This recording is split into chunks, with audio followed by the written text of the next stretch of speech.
예, 저희가 첫 시간이니까 워밍업차 간단하게 이렇게 말씀드리면 저는 가끔씩 이렇게 한 분씩 이렇게 그 호명해 가지고 발표해 달라고 말씀을 드려요. 예, 그런데 오늘은 제가 먼저 이야기를 나눠 보겠습니다. 저 같은 경우는 하나님의 권위를 조금 인정하기 어려울 때가 제 감정이 부딪힐 때인 것 같아요. 그러니까 너무 미워하는 사람이 생기면 그 사람을 사랑해야 할 때, 흔히 원수를 미워하라. 이 말씀이 저에게는 가장 하나님께 이렇게 권위를 내어드리기 힘든 그런 순간 아닌가 싶었습니다. 그래서 생각이 드는 것은 한 20년도 더 이렇게 됐는데, 제가 군대에 있을 때 정말 저를 괴롭히는 사람이 있었어요. 여기 중에선 들으신 분도 계실 수 있겠지만, 어느 정도로 괴롭혔냐면, 제가 이제 그 전방에 좀 있었습니다. 최전방에서 군 생활을 했는데, 거기는 그 막 사방팔방이 다 지뢰밭이었어요. 지뢰밭이어가지고 다녀야 하는 길로만 다녀야 했거든요. 그런데 최전방이니까 이제 그 연탄을 뗐습니다. 겨울에 연탄을 뗐는데, 그 연탄을 해결해야 되는데 저를 괴롭히려고 저 지뢰밭 안에 가서 연탄을 깨고 나오라는 거예요. 예. 그래서 거기 여기 철조망으로 이렇게 돼 있어가지고 그 위험 표지판으로 마인 이래가지고 이제 들어가지 말라 그렇게 돼 있는데, 여기 살짝 들어가서 아무도 안 보이는 데서 막 그 연탄 깨고 나오라 그래가지고 제가 막 깨고 나오면서 막 밟으면서 주님, 내가 죽으면 죽으리라 하면서 막 연탄을 밟아서 깼던 기억이 있거든요. 예, 그런데 제가 오늘 이렇게 살아남은 것은 하나님의 은혜입니다. 예, 그 당시. 그런데 정말 놀라운 것은, 제가 그렇게 그 GOP 부대를 내려와서 몇 개월 있다가 그 공병 있잖아요. 그 공사하는 그 사람이 그 근방에서 삽질을 했다가 대인지례를 이렇게 해가지고 큰 사고를 당했다는 이야기를 들었어요. 아무튼 그렇게 저를 이렇게 괴롭히고 막 이런 사람이 있는데, 더 화가 나는 것은 생일이 저랑 똑같은 겁니다. 그래, 그래서 부대 안에서 생일 파티를 하면 둘이서 같이 손잡고 생일 파티를 했어야 되는 거예요. 그래서 정말 인정하고 싶지가 않아가지고 너무 괴로웠던 그런 감정이 있었는데, 하나님 앞에 그래서 전 정말 저 사람을 정말 용서할 수가 없습니다. 나름 그래도 군종병이었거든요. 그 당시에 나름 군종병이어서 이렇게 그래도 하나님을 잘 믿어야 된다라는 생각을 가지고 있었지만, 그 사람만큼은 정말 사랑하는 게 너무나 힘들었습니다. 그래서 저에게 있어서는 그 미워하는 사람을 앞으로 가끔 몇 번 더 말씀드릴 수도 있어요. 에피소드가 몇 개 있어가지고.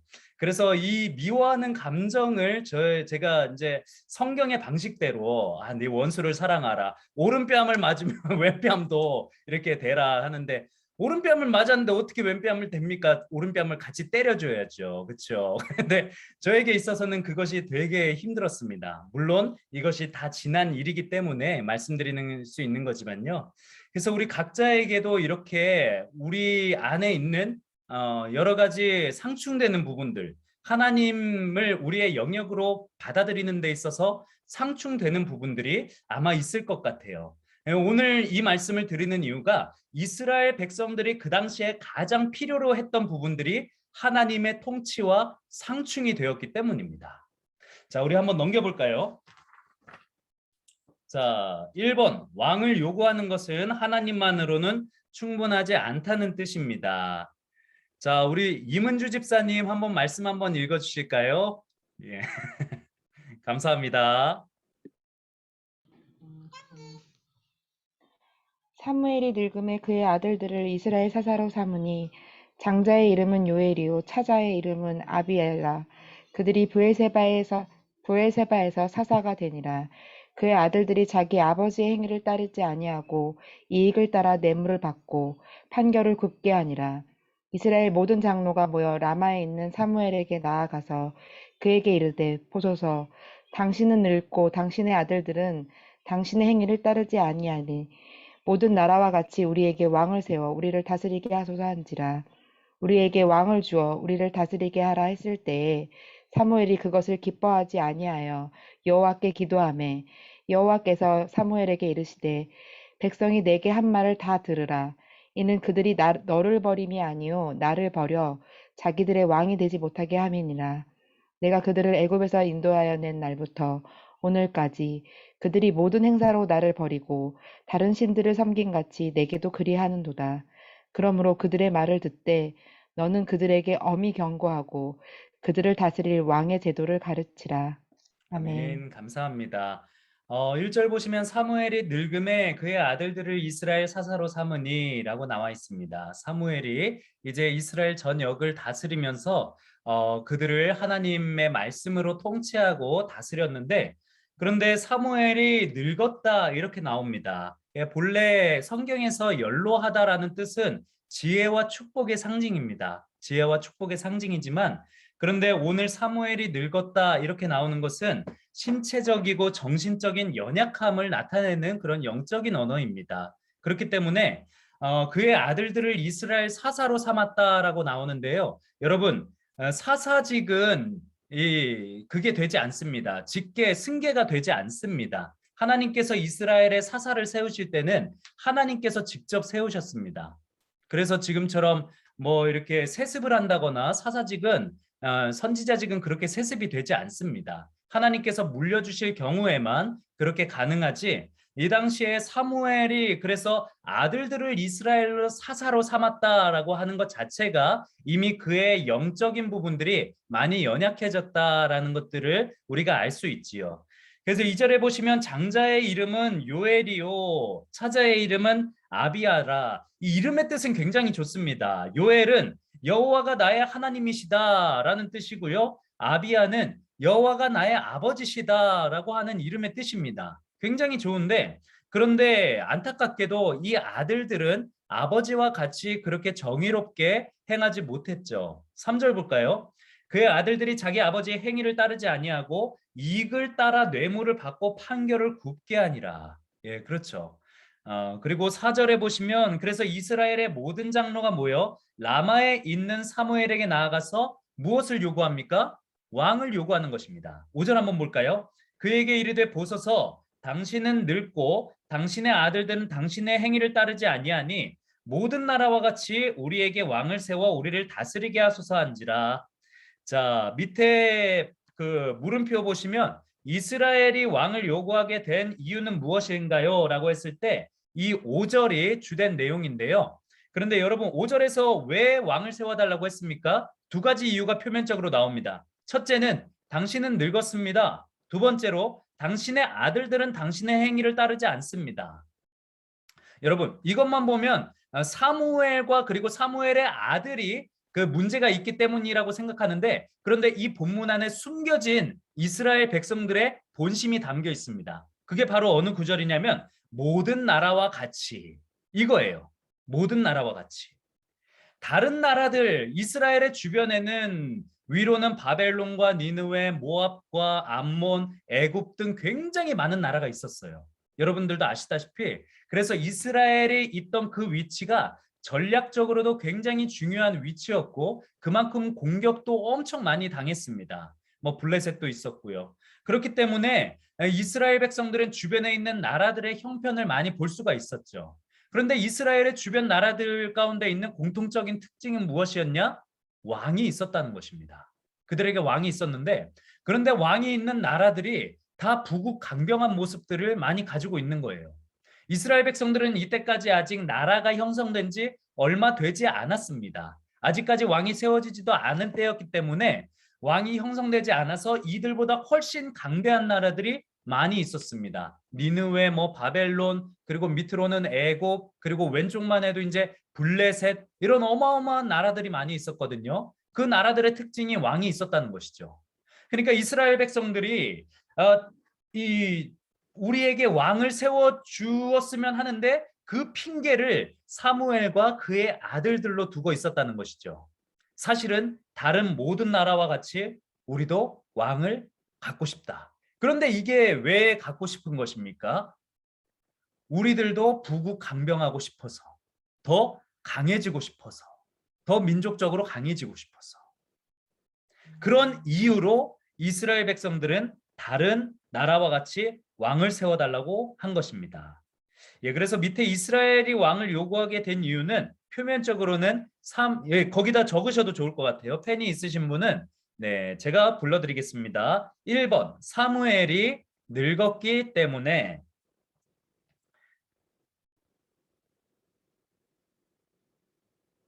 사무엘이 늙었기 때문에, 그리고 2번 아들들이 정직하지 않았기 때문에, 아들들이 정직하지 않았기 때문에. 자, 그런데 옆에 이렇게 쓰실 수 있는 공간이 있으시면 화살표 하시고 그렇게 적으세요. 모든 나라와 같이. 모든 나라와 같이.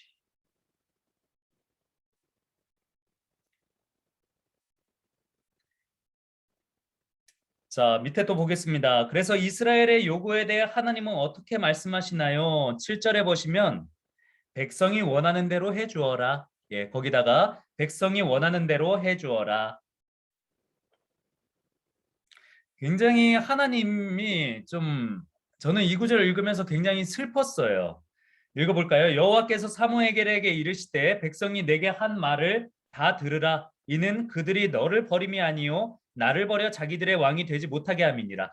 표면적으로 보면 이스라엘 백성들이 사무엘이 늙고 당신의 아들들이 당신과 같이 정직하지 못하기 때문에 더 이상 당신의 가문은 이스라엘을 이끌 능력이 없습니다. 라고 하는 이야기를 듣고 사무엘은 처음엔 슬펐습니다. 그런데 하나님께서 그들의 마음을 아신 것이죠.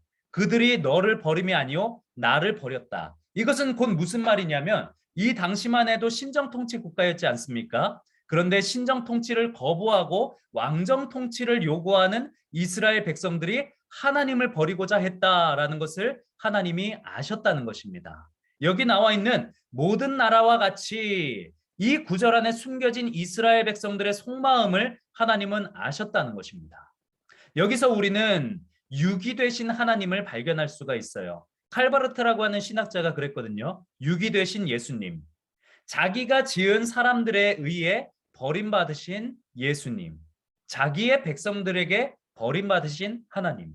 여러분, 하나님께서는 이스라엘 백성들이 아담으로부터 시작해가지고 족장 역사일 때, 그리고 그들이 애굽에서 그 고난을 당하면서 하나님 우리를 출애굽시켜 주십시오. 근데 출애굽시켜 주실 뿐만 아니라 40년 동안 그들에게 만나와 메추라기를 매일 먹여주셨습니다. 중요한 것은 여러분 만나와 메추라기를 1년치를 한꺼번에 확 주면 마음 편하거든요. 한 트럭으로 그냥 이렇게 1.5톤 트럭으로 몇 대 이렇게 준 다음에 주면 편하는데 왜 하나님은 귀찮게 매일매일 주셨을까요? 그것은 날마다 날마다 내가 너희와 동행하겠다라는 뜻이거든요. 날마다 날마다 내가 너희와 동행하겠다. 그런 하나님이신데 이렇게까지 그들이 원하는 젖과 꿀이 흐르는 가나안 땅에서 나라까지 만들어 주셨는데 결국엔 그들은 하나님을 배반합니다. 하나님의 마음이 어떨까요? 저 같으면 이제 노아 때 다시는 안 그러겠다고 한 홍수를 다시 한번 끄잡아내가지고 쫙 한번 쫙 다시 한번 밀어버리고 새로 시작하고 싶을 것 같아요. 저라면. 예, 그런데 하나님께서는 뭐라고 하시냐? 다 들으라, 다 들으라. 그들이 원하는 대로 해주어라. 그런데 이스라엘은 이제 그런 하나님을 향해서 왕을 요구하는 그런 것이었지만 그런데 왕을 요구함으로 인해서 발생하는 여러 가지 좀 문제점들이 있습니다. 그것이 이제 다음 장에 나오는데요. 그런 문제점들에 대해서 하나님은 먼저 경고를 하세요. 예. 자, 다음 페이지 한번 보겠습니다. 백성들은 모든 것을 하나님께 맡겨야만 하나님은 그들의 진정한 왕, 예, 왕이 되어 주실 수 있습니다. 그러나 그들은 자신들을 안전하게 지켜줄 하나님 이상의 누군가를 요구했습니다. 하나님을 대놓고 거절한 것은 아니지만 따른다고 말하면서 실제로는 의지하지 않는 거절, 곧 반역을 한 것입니다. 반역. 하나님은 이스라엘의 요구에 응답해 주지 않으심으로 동기가 잘못되었음을 깨닫게 해주십니다. 동기가 어떤 모티베이션이 잘못되었음을 깨닫게 해주시는 것입니다. 하나님께 좋은 것을 구하는 것이 잘못이 아닙니다. 문제는 그것을 갈망하고 그것 없이는 행복하거나 안전할 수 없다고 느끼는 것입니다. 하나님이 우리에게 주실 수 있는 가장 큰 복은 주님만으로 행복할 수 있는 믿음입니다. 그 왕정 통치라는 것은 이제 고대 근동 세계에서는 가장 선진적인 정치 체계였습니다. 그래서 당시에 찬란한 문명을 이룬 모든 민족이 이 왕정 제도를 채택한 것이었죠. 그런데 이 이스라엘 백성들의 문명이 후발주자였습니다. 다른 나라들은 다 이미 고도의 문명을 이루고 있었지만 이스라엘 백성들은 문명 후발주자였기 때문에 가나안의 중앙 고원지대, 가장 이렇게 눈에 띄지만 가장 이제 좀 뒤로 이렇게 처져 있었던 이스라엘 백성들을 그 당시까지만 해도 좀 촌락 생활을 하고 있는 모습이었어요. 그렇기 때문에 그들은 옆에 있는 많은 나라들을 보면서 그것이 부럽고, 우리도 저런 왕이 있다면, 하나님이 아니라 왕이 있다면 우리도 저렇게 강해지고 화려해지고 멋지게 살 수 있지 않을까라고 하는, 결과적으로는 인간 내면 안에 있는 그런 자기 욕구를 채우고자 하는 마음에서 왕을 세워달라고 요구를 한 것입니다. 자, 우리 다음 페이지. 내가 하나님 외에 안정을 느끼는 것은 무엇인가요? 하나님 외에 안정을 느끼는 것. 대부분의 사람들은 가시적인 것을 통해서 마음의 안정을 느낍니다. 예. 내가 눈으로 봐야만, 내가 눈으로 확인해야만, 내가 머리로 인정이 돼야만, 내가 마음 가운데 동의가 돼야만. 우리가 가면 갈수록 더 그런 세대가 되는 것 같아요. 내가 나의 지식 가운데서 내가 배운 그런 그 경험들을 가운데서 이게 과학적으로나 아니면 이성적으로 설명이 돼야 인정이 됩니다. 이스라엘 백성들의 그 당시 모습과 똑같아요. 그들이 봤을 때는 왕을 통해서 점차 나라가 부국 강병해지는 그런 과학적인 성장을 눈에 보고 그렇게 생활을 합니다. 그렇기 때문에 눈에 보이지 않는 하나님에 대해서 그들의 믿음이 떠날 수밖에 없는 것이 그들의 상황이었던 것 같아요.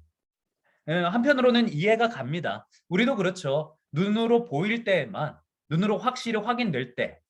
예. 저도 한편으로는 좀 그렇기도 하고 좀 안 그런 것도 있는데, 저는 아는 길을 가는 것을 좋아합니다. 아는 길을 가는 것이 뭔가 확실하잖아요. 아는 길을 가는 것을 확실히 좋아하는데, 그런데 한편으로는 어떤 식당을 가거나 커피숍을 갔을 때 새로운 메뉴가 보이면 저는 그걸 도전하는 걸 좋아해요. 그런데 실패를 많이 합니다. 그래서 저희 아내한테 많이 혼나요. 그냥 아는 거 먹지 왜 모르는 거 시켜가지고. 예. 예, 사람이란 것이 그런 것 같습니다. 뭔가 눈에 알고 자기가 확실히 아는 것 안에서 이렇게 확신이 들어야만 마음의 평안과 안정이 드는데, 그런데 그렇지 않을 경우에는 우리는 마음이 불안한 것이죠. 그런데 그것이 바로 믿음과 결부가 되어 있는 것입니다. 우리가 하나님을 향해서 하나님, 나의 생각과 지식과 나의 경험을 뛰어넘는 하나님의 섭리를 내가 의지해야 하는데, 그런데 오늘날 그것들이 참 쉽지가 않은 것 같습니다. 그런 데 있어서 우리의 믿음이 연약해지는 것을 느끼죠. 자, 우리가 하나님 외에 안정감을 느끼는 것이 무엇이 있을까요? 네, 하나님 외에 안정감을 느끼는 것. 우리의 가정이 될 수도 있고요. 네. 아니면 우리의 자녀가 될 수도 있고요. 아니면 우리의 뭐 통장 잔고가 될 수도 있고요. 아니면 점차 이렇게 올라가는 주식이 될 수도 있고요. 네. 뭐 여러 가지로 각자 다른 그런 형태로 우리의 마음에 안정감을 주는 것이 있으리라, 그런 생각이 듭니다. 여러분은 어떤 부분들에 있어서 좀 마음 가운데 안정감을 이렇게 느끼고 살아가시나요? 자, 한번 넘어가 볼까요? 자, 시간 문제로 한번 넘어가 보고, 다음 주에는 오리엔테이션이 없기 때문에 조금 더 나눔도 많이 하도록 하겠습니다. 자, 왕을 요구하는 것은 자신을 종으로 내어주는 것입니다. 자, 우리 지연정 집사님 한번 성경 말씀 한번 읽어 주실 수 있으실까요? 네, 10절에서 18절 다 읽을까요? 네. 네. 사무엘이 왕을 요구하는 백성에게 여호와의 모든 말씀을 말하여 이르되 너희를 다스릴 왕의 제도는 이러하니라. 그가 너희 아들들을 데려다가 그의 병거와 말을 어겨하게 하리니 그들이 그 병거 앞에서 달릴 것이며 그가 또 너희의 아들들을 천부장과 오십부장을 삼을 것이며 자기 밭을 갈게 하고 자기 추수를 하게 할 것이며 자기 무기와 병거의 장비도 만들게 할 것이며 그가 또 너희의 딸들을 데려다가 향료 만드는 자와 요리하는 자와 떡 굽는 자로 삼을 것이며 그가 또 너희의 밭과 포도원과 감람원에서 제일 좋은 것을 가져다가 자기의 신하들에게 줄 것이며 그가 또 너희의 곡식과 포도원 소산의 11조를 거두어 자기의 관리와 신하에게 줄 것이며 그가 또 너희의 노비와 가장 아름다운 소년과 나귀들을 끌어다가 자기 일을 시킬 것이며 너희의 양떼의 10분의 1을 거두어 가리니 너희가 그의 종이 될 것이라. 그날에 너희는 너희가 택한 왕으로 말미암아 부르짖되 그날에 여호와께서 너희에게 응답하지 아니하시리라 하니.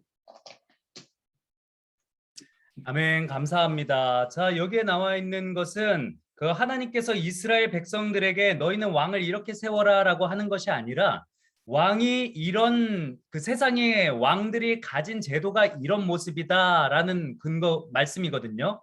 반면에 하나님께서 이스라엘 백성들에게 만약에 왕이 세워지면 이러한 제도로 왕을 다스려야 된다 하는 구절이 또 있습니다. 우리 성경책을 가지고 계신가요?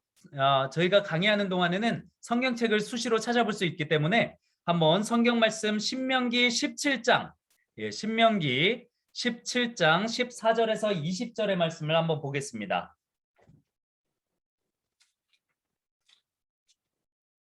자, 구약성경 신명기 17장 14절에서 20절까지의 말씀인데요.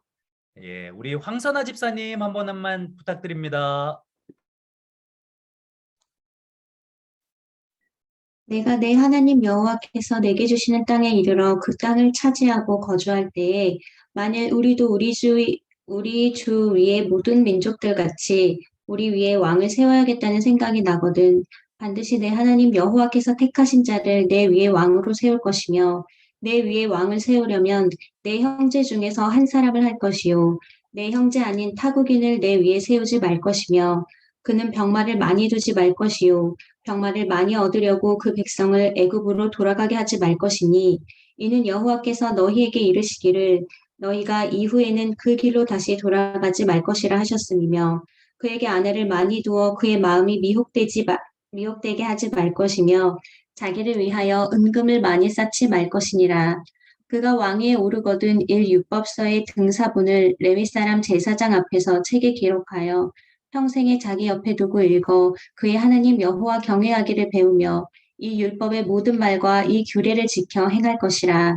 그리하면 그의 마음이 그의 형제 위에 교만하지 아니하고 이 명령에서 떠나 좌로나 우로나 치우치지 아니하리니 이스라엘 중에서 그와 그의 자손이 왕위에 있는 날이 장구하리라. 아멘. 감사합니다. 여기에 나와 있는 왕을 세웠을 때 그 왕에게 하나님께서 하신 명령들의 몇 가지 특징이 있습니다. 일단 이스라엘 백성 민족 중에서 세워라 15절에 보시면 그렇고요. 그리고 16절에 병마를 많이 둘지 말라 그렇게 나와 있습니다. 그리고 17절에 그의 아내를 많이 두지 말라. 이것을 못한 사람이 이제 솔로몬이죠. 솔로몬이 어마무시한 아내를 두었습니다. 이름이나 다 기억하려나 모르겠습니다.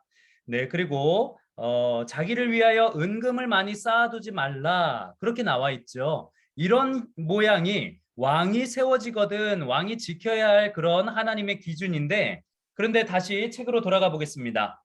자, 이스라엘 백성들이 부러워하는 세상적인 왕의 모습은 어떤 모습입니까? 자, 11절에 보시면 그가 너희 아들들을 데려다가 그의 병거와 말을 어거하게 하리니 자, 어거하다라는 것은 수레를 메운 소나 말을 부려서 몰다 뭐 이런 뜻을 가지고 있는데요. 흔히 주변 나라들이 많이 가지고 있었던 전차 부대를 이야기합니다. 전차 부대를 많이 가지고 있는데 그런데 이스라엘 백성들은 전차 부대가 필요가 없었어요. 왜냐하면 아시다시피 이스라엘의 지형은 대부분 산지 지형입니다. 산지 지형이기 때문에 이스라엘 백성들은 전차가 필요 없어서 그래서 이후에 다윗 왕에 있어서도 그 하닷 에셀이라고 하는 왕을 무찌른 이후에 1700마리의 말을 압수했지만 전차 100대뿐을 빼고는 다 말을 죽였습니다. 그럴 정도로 이스라엘 백성들에게 있어서는 이 전차를 만들 일이 없습니다. 그런데 그렇게 전차도 만들 것이고요. 그리고 뭐 여러 가지 쭉 이렇게 너희의 아들들을 1000부장과 50부장을 세워서 관료들을 이렇게 삼을 것이고요. 네, 그리고 13절에는 이제 요리하는 자들로 이렇게 삼기도 하고요. 뭐 이렇게 저렇게 쭉 나오는데 그런데 우리가 한번 볼 때 자, 16절에 너희의 노비와 가장 아름다운 소년과 나귀들을 끌어다가 자기 일을 시킬 것이며 너희의 양떼의 10분의 1을 거두어 가리니 너희가 그의 종이 될 것이라. 결국엔 왕이라고 하는 그런 직분이 가진 절대적인 권력 앞에서 너희는 종이 될 것이다 라고 하는 것들을 하나님께서는 이스라엘 백성들에게 말씀해 주고 있습니다. 자, 그리고 무엇보다 18절에 한번 보세요. 그날에 너희는 너희가 택한 왕으로 말미암아 부르짖되, 하나님께 다시 한번 구원해 달라고 부르짖는 것이죠. 그날에 여호와께서 너희에게 응답하지 아니하시리라. 왕이 하나님으로부터 인간에게 바뀌게 되면 하나님이 그 다음에는 너희의 부르짖음에 응답할 수 없게 된다라고 하는 것이죠. 자, 이것이 좀 모든 나라들이 추구하는 그런 왕에 대한 평가인데요. 오른쪽에 한번 나와 있는 것들을 한번 적어 보겠습니다. 자, 제가 한번 불러드릴게요. 11절. 백성을 징집할 수 있다. 예, 백성들 가운데 군사로 쓸 사람을 징집할 수 있다. 예, 왕이 가진 권한입니다. 백성을 징집할 수 있다. 자, 12절. 많은 관료들을 둘 수 있다. 많은 관료들을 들 수 있다. 예, 11절에 백성을 징집할 수 있다. 12절에 많은 관료들을 둘 수 있다. 13절에 요리하는 자를 둘 수 있다. 예, 즉 그 후궁 같은 그런 개념이죠. 시녀 같은, 그렇게 마음대로 너희들의 딸을 데려갈 수 있다. 요리하는 자를 둘 수 있다. 그리고 14절에 관료들에게 땅을 선물이나 보상으로 준다. 예, 관료들에게 땅을 선물이나 보상으로 준다. 이게 다 누구 겁니까? 백성들 거예요. 백성들 건데 다 뺏어갈 수 있다. 이겁니다. 관료들에게 땅을 선물이나 보상으로 줄 수 있다. 15절. 왕에게는 소산의 10분의 1을 거둘 권리가 있었다. 예, 왕에게는 이스라엘 백성들의 모든 소산의 10분의 1입니다. 왕에게는 소산의 10분의 1을 거둘 권리가 있다. 예, 그리고 16절과 17절 따로 되어 있는데요. 그런데 하나로 보시면 될 것 같습니다. 법을 초월하여 자신의 소욕을 채울 수 있다. 법을 초월하여, 좀 내용이 많죠. 죄송합니다. 천천히 불러드릴게요. 자, 16절, 17절은 법을 초월하여 자신의 소욕을 채울 수 있다.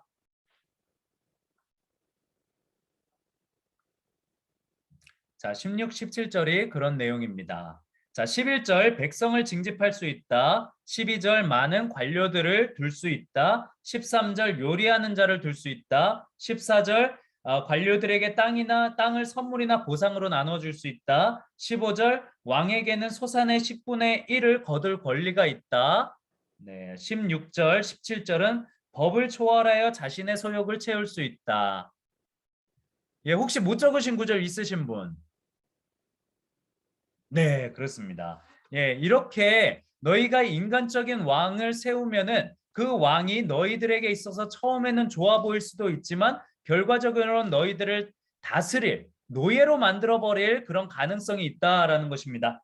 자, 밑에 행복과 안전을 얻으려고 어떤 것에 의존하면 결국 그곳에 종노릇하게 됩니다. 자, 특정 관계를 맺어서 행복하게 하려 한다면 관계의 종이 된다. 관계의 종이 된다. 네. 누군가와 친해지고 싶어요. 누군가와 친해지고 싶고 가깝게 지내고 싶어요. 그리고 더구나 여러분들 다 해보셨겠지만 연인이 있어요. 연인이 있으면 그 사람을 너무나 좋아하면 집착을 하게 됩니다. 그렇죠? 그럼 그 집착이란 것은 우리 마음 가운데 자유를 주지 못합니다. 집착이란 것은 결국에는 우리의 마음을 더욱더 피폐하게 만들고요. 상대방도 더욱더 피로하게 만들어 버립니다. 이것이 바로 종의 모습이라는 것이죠. 그리고 반드시 성공해서 성취감을 찾으려 한다면 성공의 종이 된다. 성공의 종이 된다. 성공의 종이 된다. 자, 그 미국의 위대한 전도자라고 불리운 찰스 피니라고 하는 사람이 있습니다. 찰스 피니가 원래는 그 변호사였어요. 변호사였는데 그 사람이 하루는 이렇게 기도하다가 하나님의 음성을 들었다고 합니다. 하나님께서 야, 찰스 피니야, 찰스 피니야, 너는 왜 그거 변호사 공부를 하고 있니? 라고 했을 때 많은 사람을 도우려고요. 그러면 그 사람들을 도와서 뭐 하게? 그럼 그 사람들이 이제 더 행복하게 잘 살 거잖아요. 그러면 뭐 할래? 그 다음엔 뭐 할래? 라고 했을 때 하나님의 물음과 찰스 피니의 대답이 계속해서 오갔다고 합니다.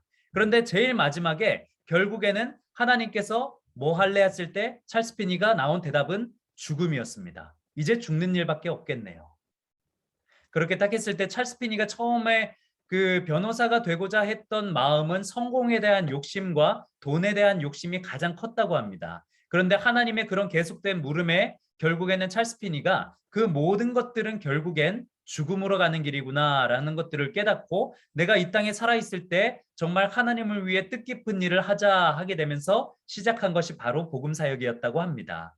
우리가 살아가는 데 있어서 여러 가지 목적과 이유가 있을 수도 있죠. 누군가에게는 성공이 될 수도 있고 누군가에게는 귀한 관계들을 맺는 것일 수도 있고 누군가에게 있어서는 우리 자녀들을 잘 양육하는 것이 인생의 목표가 될 수도 있습니다. 하지만 그 모든 것들의 마지막에 뭐가 있을까요? 솔로몬이 이야기하듯 그 가운데 하나님이 빠져 있으면 헛되고 헛되며 헛되고 헛되니 모든 것이 헛되도다.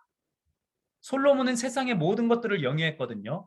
군사도 많았고 부인도 많았고 돈도 많았고 다 있었습니다. 그런데 결국엔 전도서에서 그가 이야기하는 것은 헛되고 헛되며 헛되고 헛되니. 왜 이렇게 이야기했을까요? 솔로몬은 말년에 하나님을 떠났습니다. 그래서 솔로몬으로 인해서 나라가 반으로 나뉘어지죠. 그래서 그런 그의 말년의 상황 가운데서 그가 결국에 고백하는 것은 하나님이 없는 인생이란 다 가졌어도 모든 것이 없는 인생이다 라고 그는 고백하는 것입니다. 자, 그리고 육체적인 일탈을 통해 스트레스를 풀거나 안락함을 느끼려 한다면 곧바로 종노릇하게 된다. 곧바로 종노릇하게 된다. 그 순간 그 상황에 바로 종노릇하게 되는 거죠. 자, 여러분, 관계와 성공과 그리고 이 곧바로 종노릇하게 되는 육체의 관계의 차이가 있다면 관계의 종이 되는 것과 성공의 종이 되는 것은 점진적으로 이렇게 점차적으로 진행이 됩니다. 그런데 육체적인 그런 일탈에 관한 그런 종노릇은 그 순간 바로 타락을 해버리게 돼요. 절대로 멈출 수가 없습니다. 네. 자, 우리 한번 다음 페이지 넘겨보겠습니다. 당신이 성취감을 얻기 위해 하나님 대신 의지하고 있는 것은 무엇일까요? 성취감을 얻는 대신 하나님 대신 의지하고 있는 것은 무엇인가요? 이스라엘 백성들은 그들이 다른 나라들과 같이 부국강병하여지고 싶다라고 하는 내면에서 나오는 욕망으로 인해 사무엘 선지자를 핑계 삼아 왕을 세워달라고 했습니다. 우리도 이렇게 하나님 앞에 무언가를 핑계 삼아서 하나님, 내가 대신 이것들을 좀 의지하고 있습니다 라고 하는 것들이 우리에게 있지 않은가 생각을 해봅니다. 그런데 이것에 가장 중점되는 것은 내가 잘하는 거, 내가 칭찬받는 거, 내가 사람들한테 인정받는 거, 그게 될 수도 있다는 거예요. 한번 우리가 뭐가 있는지 한번 생각해 볼까요?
예, 아마 우리가 살아가는 데 있어서 그 오랜 세월을 살아오신 분일수록 이런 질문에 대해서 뭔가 이렇게 뚜렷이 생각나는 것들이 있으실 것 같습니다. 지금까지 살아오셨을 때 우리가 흔히 하나님 이외에 의지하는 것이 있을 수 있다는 것이죠. 그것이 무엇이 있는지 우리가 한번 생각해 보면서 어쩌면 그것이 내가 하나님을 만나는 데 있어서 가장 걸림돌이 되거나 가장 어려울 수가 있다는 것입니다. 그것이 외부적인 요인이 될 수도 있고요. 그것이 내부적인 내 개인의 그런 요인이 될 수도 있다는 것이죠.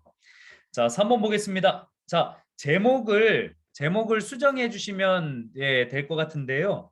예, 제목을 믿음을 잃으며 하나님께 간구해 줄 대변자가 필요합니다가 아니고요. 예, 거기에다 다른 제목을 써 주세요. 왕을 요구하는 것은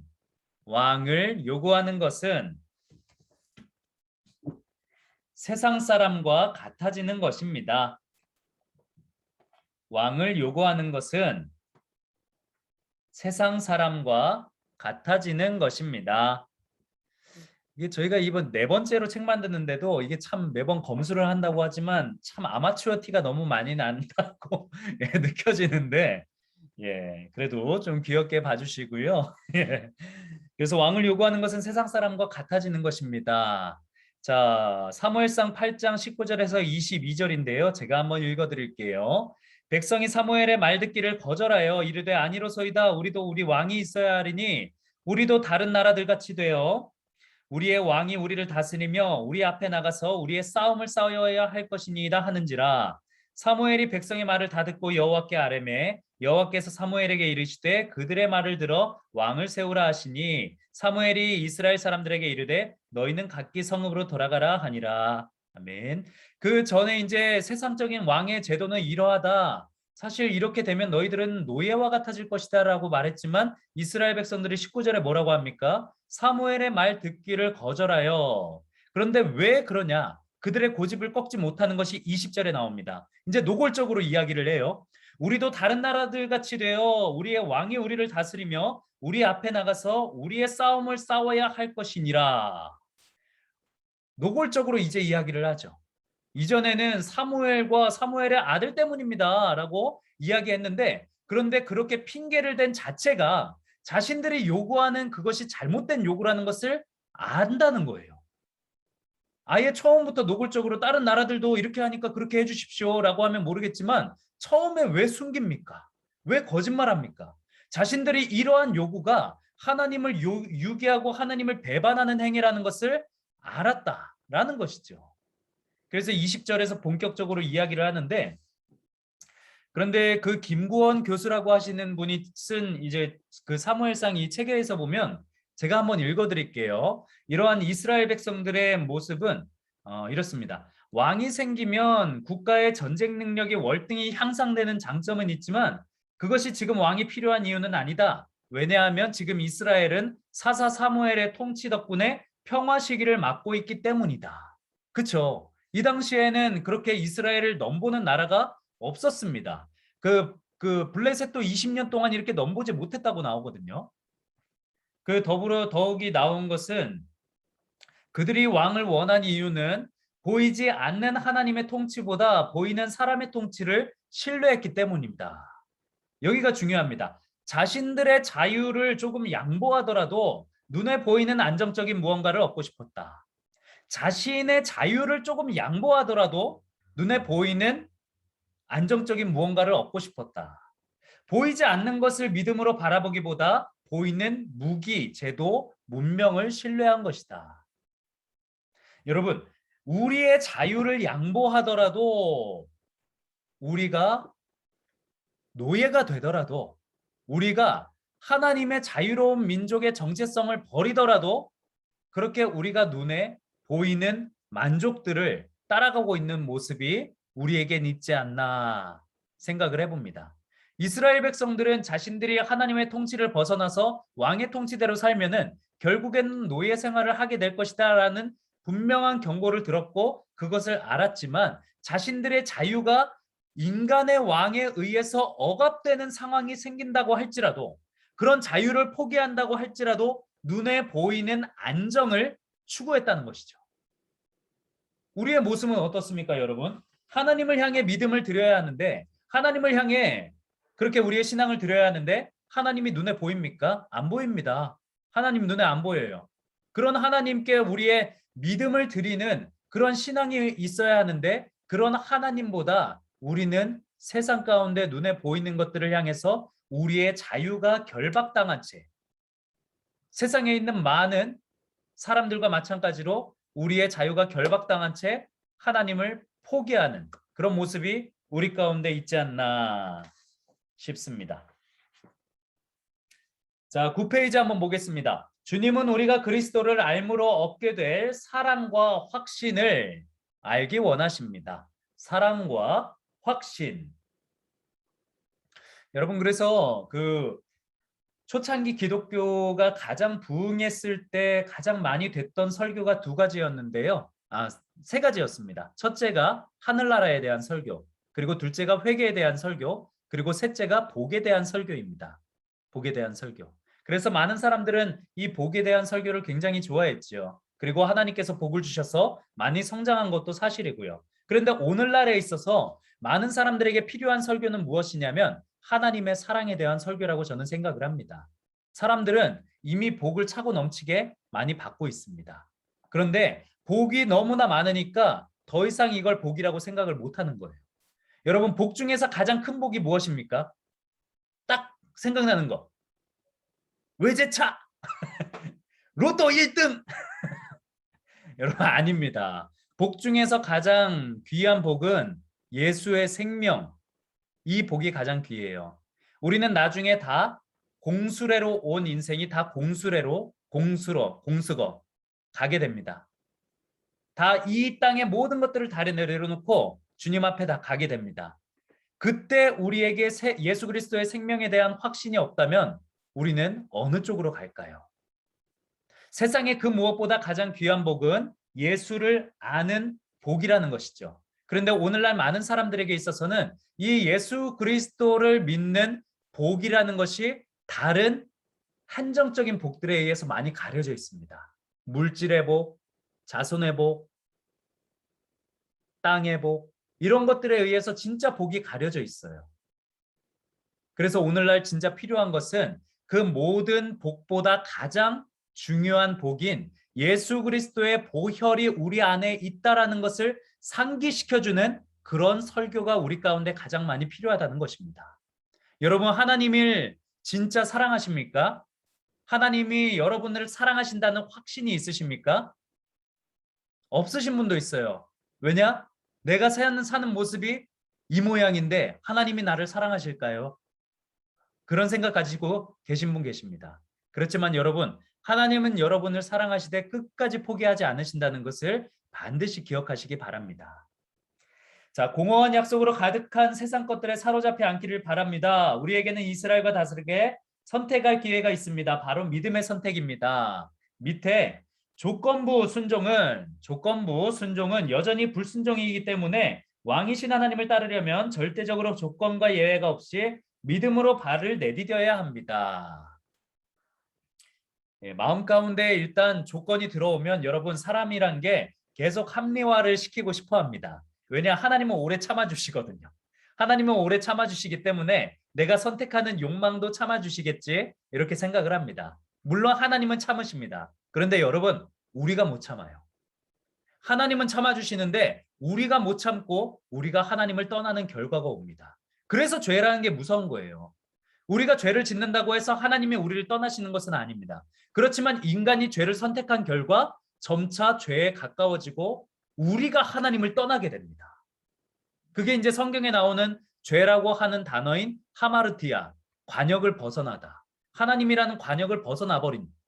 그렇기 때문에 죄가 무섭다는 것입니다. 어떠한 조건을 우리 안에 내걸기 시작하면, 합리화가 시작되면 그 다음부터는 하나님은 그것에 대해서 뭐라고 말씀하시지 않는 이상은 우리는 계속해서 죄악으로 갈 수밖에 없습니다. 그렇기 때문에 우리 마음 가운데에 이러한 죄와 하나님의 의에 대해서 절대로 타협하지 말아야 되는 것이죠. 누구를 위해서? 우리를 위해서. 우리가 하나님을 떠나버릴 수가 있기 때문에. 몇 번 말씀드렸지만 사람에게 있어서는 절대란 없습니다. 절대 안 그럴 거야. 다시는 절대 안 그럴 거야. 절대로 없어요. 저도 저희 아내에게 그 결혼하기 전에 한번 차였습니다. 제가 여러분 그 왜 이거 아시죠? 스케치북 이걸로 고백을 했었거든요. 제가 진짜 별 얘기를 다 하는데 이거 고백을 했었거든요. 그런데 이거를 들으면서 저희 아내 표정이 어땠냐면 이런 표정이었어요. 아니나 다를까 스케치북이 점점 이제 빨리 넘어가죠. 빨리 끝내려고. 예, 그래서 한번 제가 차였었습니다. 차였었는데 그런데 이제 그러고 나서 마음에 다짐하는 게 돌아오면서 절대로 고백 안 할 거야. 절대로 다신 고백 안 할 거야 했는데 예, 제가 같이 살고 있지 않습니까? 사람의 마음에 절대란 것은 없습니다. 우리가 하나님 내가 다시는 절대로 죄를 짓지 않겠습니다. 그렇지만 점차 죄악은 또 우리 마음 가운데 합리화를 가져요. 이번 한 번만. 여러분 그래서 언제까지 그럴까요? 우리가 마음을 하나님께로만 왕으로 모시고 하나님을 우리 가정의 왕으로 모시고 또 우리 인생의 왕으로 모실 때 하나님께서 다스리시는 그런 신정 가정, 신정 교회가 되는 것입니다. 자, 우리 한번 넘겨보겠습니다. 결론입니다. 우리 사회는 하나님의 삶의 그림을 완성해 줄 퍼즐 한 조각쯤으로 여깁니다. 그러나 믿는 사람을 세상과 구별시키는 것은 우리가 진정한 행복과 만족을 오로지 하나님 그분 안에서만 찾는 데 있습니다. 우리를 구원하신 하나님이 우리 삶도 책임져 주십니다. 하나님만을 전적으로 의지할 때 비로소 주변 사람들과 구별될 것입니다. 아멘. 제가 이 한 간증만 드리고 말씀을 마치려고 합니다. 제가 사실 이제 신학교 오기 전에 직장 생활을 했었어요. 4년 정도 했었는데 신학교를 가기로 하면서 전도가사가 되면서 직장 생활을 했을 때의 급여의 4분의 1로 줄었습니다. 급여가. 네. 급여가 4분의 1로 줄면서 저희 아내와 결혼을 해서 둘이서 한 달에 80만 원으로 생활을 했어야 됐어요. 예. 여러분 상상하실 수 있으십니까?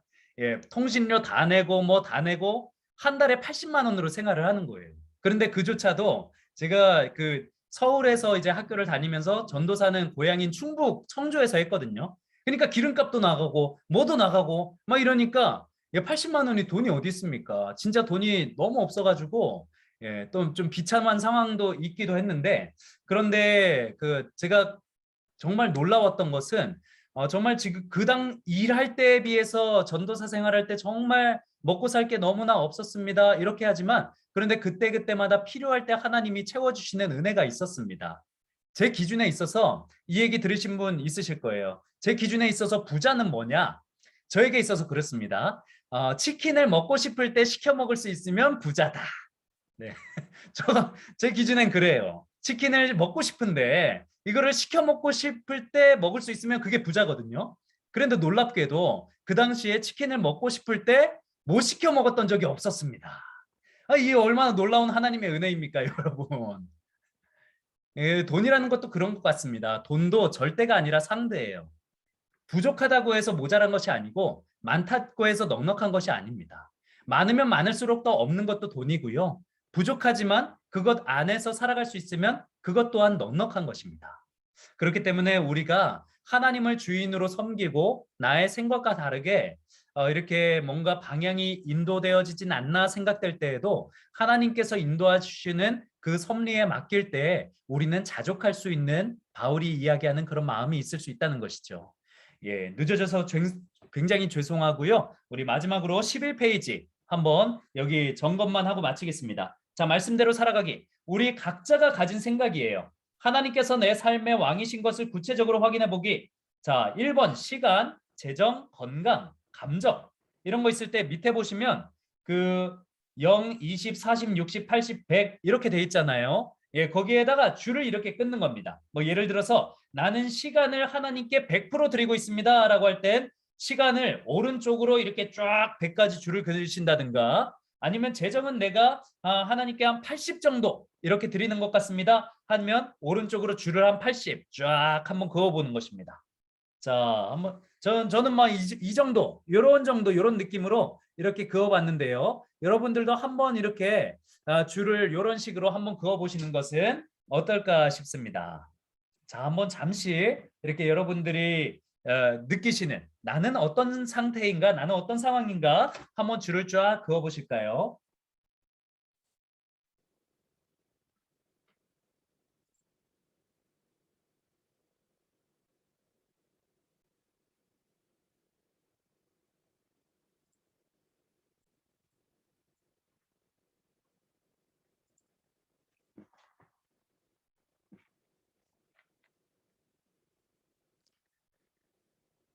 예, 우리 부부께서 같이 계시는 분들이 몇몇 계시는데 이렇게 옆으로 숨기거나 이러면서 이렇게 하시면 예, 알아서 예, 가정이 늘 화목하길 바라는 마음으로 예, 가정의 화목을 이렇게 생각하시면서 이렇게 좀 유도리 유도리 있게 잘 체크를 해주시면 좋을 것 같습니다. 예, 여러분 오늘은 오리엔테이션이 있어서 조금 이렇게 늦어진 점 제가 사과의 말씀을 드리고요. 다음 주부터는 그런데 저는 정말 이거를 여러분들에게 나눠드리기 위해서 좀 많이 이렇게 찾아보고 공부하면서 나름대로 좀 자부심 있게 준비한다고 생각을 합니다. 그렇기 때문에 조금 시간이 지체돼도 저 사람이 나누고 싶은 것이 많아서 그렇구나라고 이해를 해주시면 너무나 감사하겠고요. 혹여나 이렇게 먼저 나가셔야 될 경우에는 이렇게 조용히 나가주셔도 제가 무슨 일이 있으셔서 그러시구나라고 이해를 하니까요. 예, 그렇게 나가주셔도 될 것 같습니다. 오늘처럼 매번 이렇게 많이 늦어지진 않아요. 예, 죄송하다는 말씀 드리고요. 자, 밑에 말씀대로 실천하기 한번 읽어보고 마치겠습니다. 하나님 안에서 내가 누리는 행복과 만족을 표현해 보기. 하나님 앞에 내게 주신 은혜를 우리가 감사로 고백하면서 우리 가족들과도 한번 이야기를 나누면 좋을 것 같습니다. 하나님께서 우리 가정에 이런 축복을 주신 것 같아. 우리가 이런 것들을 잊고 있었는데 다시 한번 갱신해 봅시다. 하나님께서 우리에게 주신 축복에 대해서 다시 한번 감사의 마음을 가져봅시다. 그런 한번 생각들을 해보시면 좋을 것 같고요. 다음 주에는 사무엘상 15장의 내용입니다. 조금 넘어가서 사울 왕에 대해서 나오거든요. 사울 왕에 대한 이야기를 쭉 한번 이렇게 읽어주시고 다음 주에 다시 만나도록 하겠습니다. 자, 여러분 혹시 질문이나 궁금하신 사항 있으시면 제가 이렇게 뭐 수시로 손을 들어주셔도 좋고요. 마칠 즈음에 제가 이렇게 한번 질문 드릴 때 손을 이렇게 들어주시면 제가 이렇게 대답하실 수 있도록 마이크를 이렇게 열어드리겠습니다. 자, 그러면 오늘은 시간이 조금 이렇게 지체된 관계로 제가 한번 기도하고 마칠까요? 네, 제가 기도하겠습니다. 사랑과 은혜가 참으로 많으신 하나님 감사드립니다. 우리 시비스톤 사권 우리 순종과 지혜 오늘 첫째 날 강의를 함께 배웠습니다. 하나님, 우리는 살아가면서 우리의 인생 가운데서 얼마나 하나님을 우리 삶의 주인으로 모시고 살아가는지 이 시간 이스라엘 백성들의 모습을 통해서 우리의 삶을 비추어 봅니다. 하나님, 하나님은 비록 가시적으로 보이시진 않으시지만 우리의 삶을 오늘날까지 선하게 인도하여 주셨음을 우리는 믿습니다. 우리의 삶을 앞으로도 선하게 인도하시며 끝까지 포기하지 않으시는 하나님을 이 시간 믿음으로 다시 한번 의지하기를 원하오니 우리의 부족한 믿음을 붙잡아 주시고 함께하여 주시옵소서. 감사드리오며 귀하신 예수님의 이름으로 기도하옵나이다. 아멘. 네, 오늘도 부족한 강의 함께 들어주셔서 너무 감사드립니다. 고맙습니다. 여러분 수고하셨습니다. 예, 강의가 끝나면 자유롭게 나가시면 되겠습니다. 감사합니다.